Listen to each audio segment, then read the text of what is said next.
Hi, hello, welcome to or back to my channel.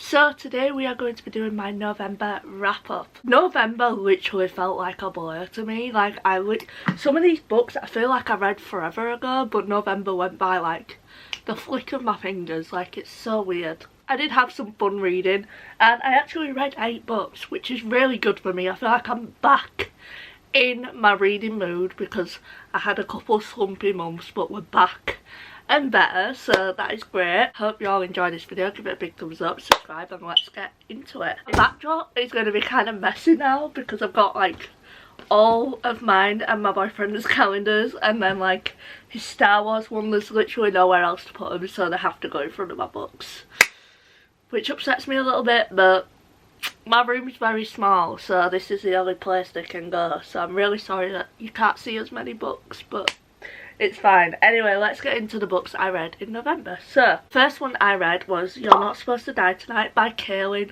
Bayron, and I gave this 3 stars. The reason I gave it 3 stars is just because of how short it is.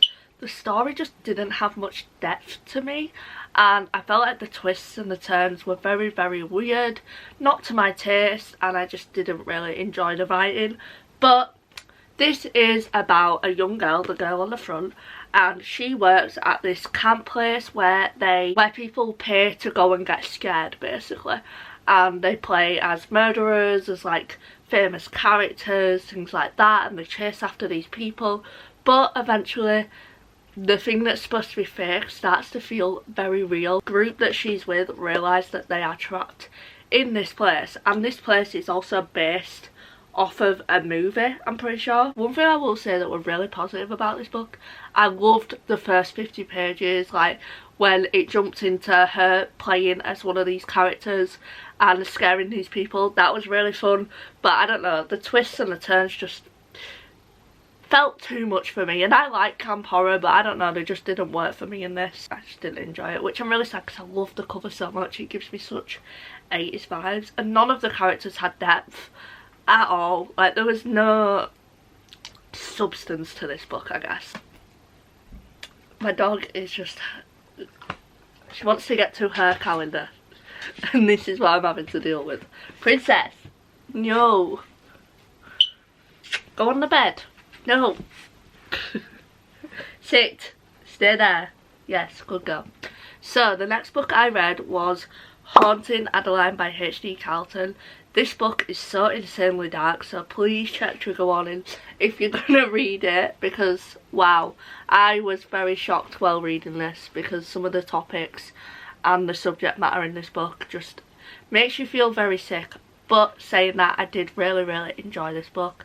I gave it 4 stars. Probably could have been a 5-star, but I think because of how much this book made me question my morals and made me question why I was enjoying this with how dark it was, I just felt like I couldn't give it 5 stars. This is about Adeline, obviously, and Zaid, and basically Zaid is Adeline's stalker. Adeline constantly feels like there's a shadow, and she quickly realises that there is. She's also staying in her grandma's home, who has passed away, and there's some mystery going on there as well, and there's just so much going on in this book, like so much plot.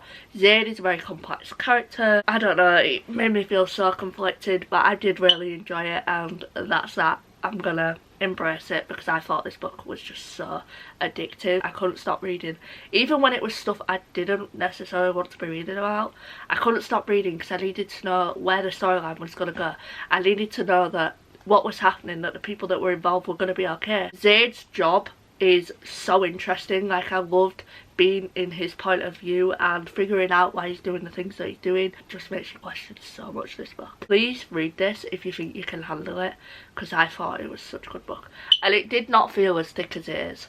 Like, I literally flew through this. I thought it was so good, and I can't wait to read the second one. Probably gonna read it in January just because of the fact that the books are thick, and also it's very dark, and I don't know if I want to be reading dark books in December, you know. But yes, love this. There's a chance that the second one could be a 5-star, but we'll see. I was trying to finish off some Halloween books, so I read My Roommate is a Vampire by Jenna Levine.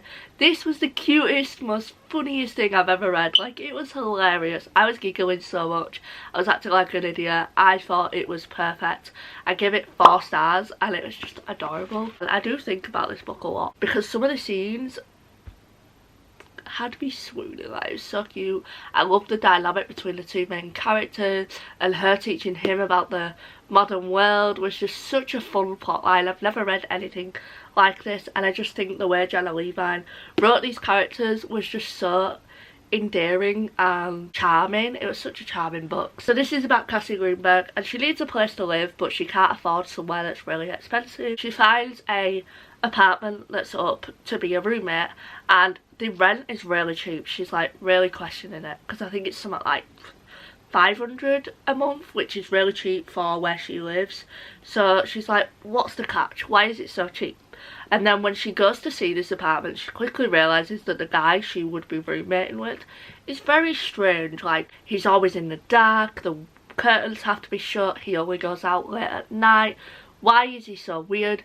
But Cassie, she decides to move in anyway, which some people criticise it on that it's unrealistic, because yeah, would you realistically do that? No, but this is a rom-com for a reason, so I didn't criticise it on that.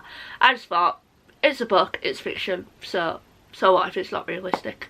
But yeah, she moves into this apartment with him, and they slowly develop a very, very charming and sweet connection. I absolutely adored this book, and I think everyone needs to read it, and I do hope to reread it next October, because it was just perfect for the October vibes. The next book sadly flopped a little bit for me, because I was kind of out of my October mood. I was in the Christmas spirit, but I decided to read this book anyway, and that was The Kiss Curse by Erin Sterling. And it actually breaks my heart to say that I gave this 3 stars. I rated the first book 4 stars. This just didn't hit for me the same way the XX did. I reckon it was because I wasn't in the mood for it. But also the relationship in this I didn't enjoy as much. The plot I didn't enjoy as much. Just wasn't as good for me personally. But also this is another one I would like to reread to see if my opinion changes if I read it in October next year. Just because this wasn't the right book for November. But then again, I read this, and this was 4 stars, and I read it in November, so I don't know. Circumstances maybe could be the reason why I rated this so low, because I know so many people love this one as well, but I just didn't. I don't even really remember this book, to be honest. That's how much it impacted me. It was cute though, like I would recommend it for a cute little romance, witchy romance. Like, it is good for that, but just wasn't very special for me. Now I'm gonna have to read the back because I don't really remember it. So this is about Gwyn and Wells, and Wells decides to move to Graves Hollow, which is the little town that this book is set in. I love the little town so much. He decides to make a magic shop over the road from her shop, so they're kind of competing over their shops. They've got a little rivalry going on. Slowly they realise that there's some other weird stuff going on in the town, so they come together and decide to try and figure out like what is going on. It sounds like the plot would be really fun, and I did enjoy it at first, but I just think it was because I wasn't in the mood for it. One thing I did love about this book though was the town and the vibes and the magic involved and things like that. But again, the characters, I love the characters in the XX so much more. So the next book I read was Terms and Conditions by Lauren Asher. I did enjoy the fine print more in the series, but this was still really good. I gave it 4 stars. It was super beautiful. The story between the two main characters, I felt like their love story was really beautiful, but one thing that made me disconnect from this story a little bit is this book is a slow burn, but once the two characters get together, things started moving really quickly. Like, they was together for like 2 weeks and they were already talking about having a child. Like, no, that is just so weird to me. It made me disconnect from the relationship a bit. I did still love the relationship though. Where Declan brought Iris out of her shell and made her believe in herself more was really beautiful, and Iris also brought the best out in Declan. I thought it was really sweet. This is the second book in the Dreamland Billionaire series. This is about Declan and Iris, and if you don't know what the Dreamland Billionaire series is about, Dreamland Billionaire series is about 3 brothers and they all have their own romantic story. This one is specifically about Declan. Basically all the brothers have to fulfill something in their grandfather's will to get their inheritance. Declan says that he has to get married and have an heir, so he decides to make up an arrangement with Iris. They have a fake marriage, fake dating, marriage of convenience, but eventually they start to fall for one another.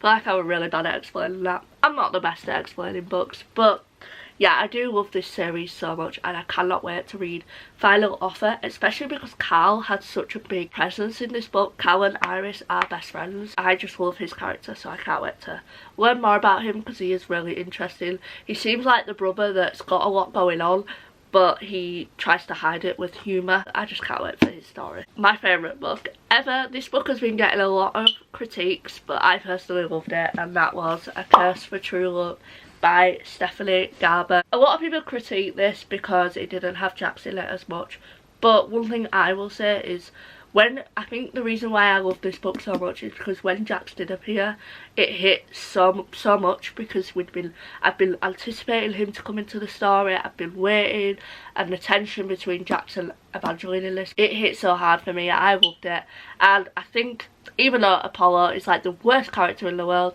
hated his point of view, it was very interesting to be in his head.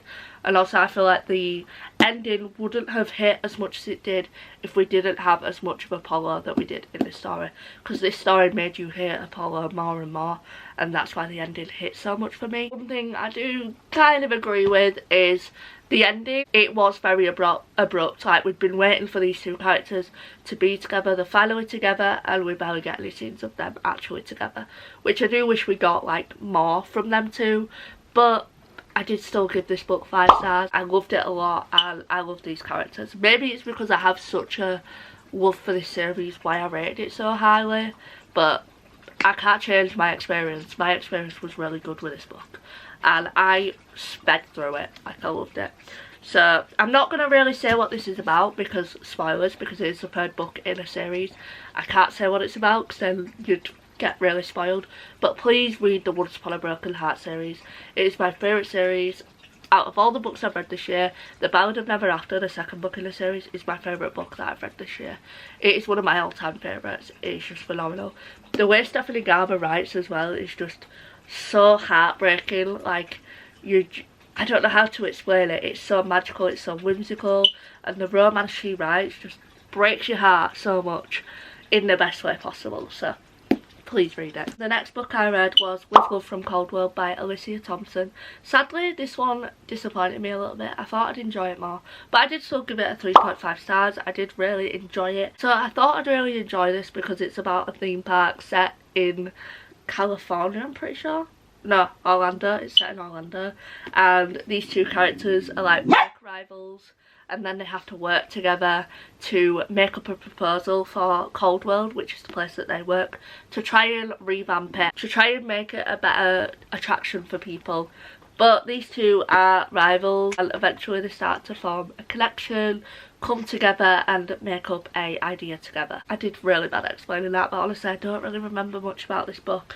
I think what it was with this is the relationship. I just didn't connect her. I loved Asa in this book, but Lauren just wasn't my favourite to read about. The thing I loved about this is a specific scene in this book where Asa has a lot of issues with his family because of his sexuality. Lauren actually protects him from this and has a go at his family, and I really love that scene because it was nice to see him finally have someone that's sticking up for him. Still perfect for November, December time though. I would recommend it. And one thing I really enjoyed about this as well was the theme park and the Christmassy vibes. The last book I read in November was From Luke Off With Love by Mariana Zapata, which I gave 4 stars. This book was so good. Like, I loved it so much. The tension, the slow burn, it was perfect, but not quite perfect because I didn't give it 5 stars.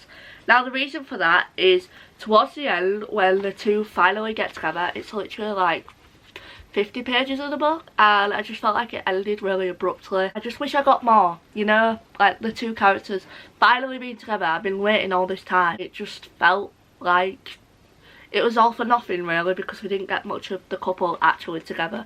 So that's the reason why I gave 4 stars. This book was so freaking good. Like, the way Mariana Zapata writes a slow burn.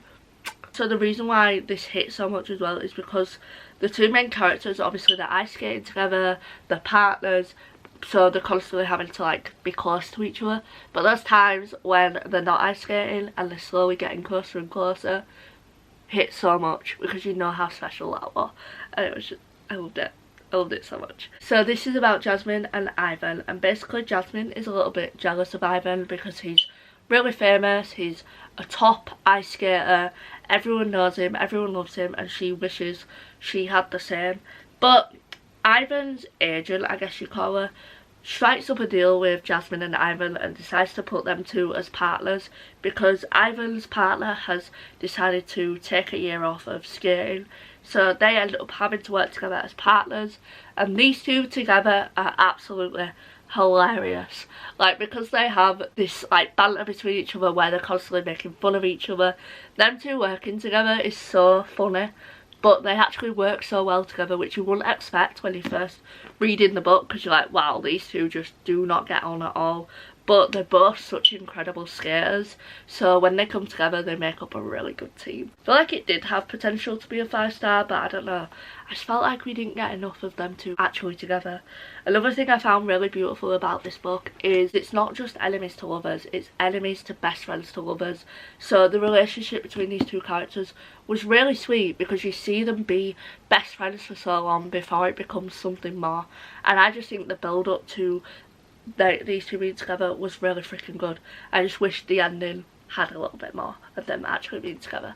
That's my only problem with this. That's all the books I read in November. It was a very successful month. We read 8 books, which is pretty good going for me, so I'm really happy about that. My battery is flashing, so I'm going to rush through the outro. Hope you all enjoyed this video. Give it a big thumbs up, subscribe. Let me know some books you read in November and what were your favourite. I'll see you all in the next one. I love you all. Bye!